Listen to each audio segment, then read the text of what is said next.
रहस्यमयी जादूगर। बहुत समय पहले की बात है। दूर दराज पहाड़ियों के बीच बसे एक छोटे से गांव में लोग सादगी से जीवन बिताते थे। वहां खेती होती, बच्चे खेलते और शाम होते ही लोग अलाव के चारों ओर इकट्ठा होकर कहानियां सुनते। लेकिन उस गांव पर एक साया हमेशा मंडराता रहता था।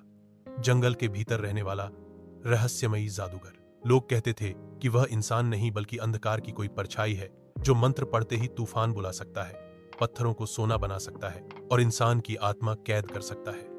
किसी ने उसे कभी खुलेआम नहीं देखा था, मगर हर रात जंगल से नीली सी रोशनी और अजीब मंत्रोच्चार की आवाजें आती। गांव वाले डरकर दरवाजे बंद कर लेते।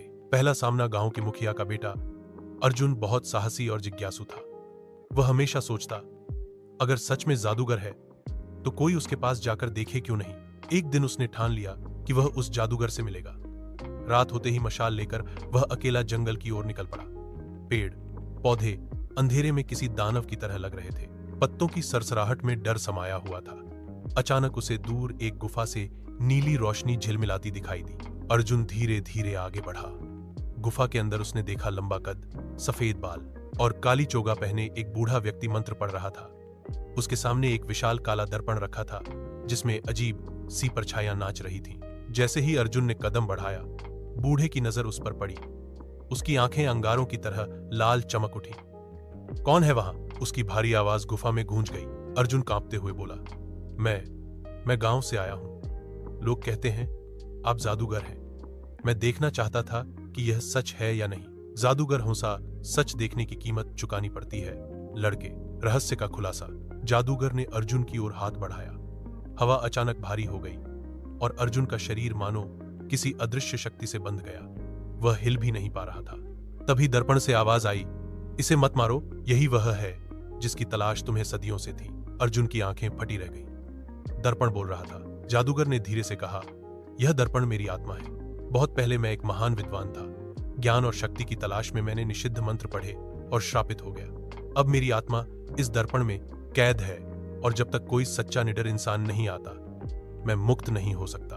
अर्जुन ने साहस जुटाकर पूछा, तो आप लोगों को डराते क्यों हैं? जंगल से अजीब आवाजें क्यों आती हैं? जादूगर बोला, क्योंकि मैं चाहता हूं कोई आए, मेरा श्राप तोड़े, लेकिन लोग डरकर भाग जाते हैं। तुम पहले हो जिसने कदम आगे बढ़ाया। परीक्षा दर्पण की परछाई बोली, इसे मुक्त करने के लिए तुम्हें 3 परीक्षाएं देनी होंगी। अर्जुन ने सिर हिलाया। पहली परीक्षा थी भय पर विजय। अचानक गुफा की दीवारें गायब हो गईं और अर्जुन खुद को ऊंचाई पर खड़ा पाया। नीचे आग की लपटें थीं और सैकड़ों सर्प फुफकार रहे थे। उसके पैरों तले जमीन कांप रही थी, मगर अर्जुन ने आंखें बंद कीं, गहरी सांस ली और मन ही मन कहा, यह सब माया है। और सचमुच आंख खोलते ही सब गायब हो गया। दूसरी परीक्षा थी सत्य पर विश्वास। उसके सामने सोने और हीरों से भरा खजाना रखा था। आवाज आई, अगर यह ले जाओगे तो गांव अमीर हो जाएगा, लेकिन जादूगर हमेशा कैद रहेगा। अर्जुन ने सोने को छूते हुए अपनी मां का चेहरा याद किया जिसने उसे सिखाया था, सच का साथ दो भले ही कठिनाई आए। उसने खजाने को ठुकरा दिया। तीसरी परीक्षा थी करुणा की शक्ति।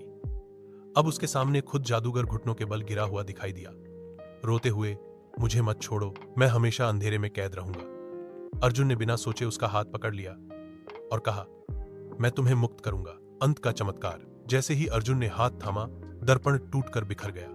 नीली रोशनी पूरे जंगल में फैल गई। जादूगर का बूढ़ा शरीर धीरे धीरे गायब होने लगा और उसकी जगह एक चमकदार प्रकाश का गोला आसमान की ओर उड़ गया।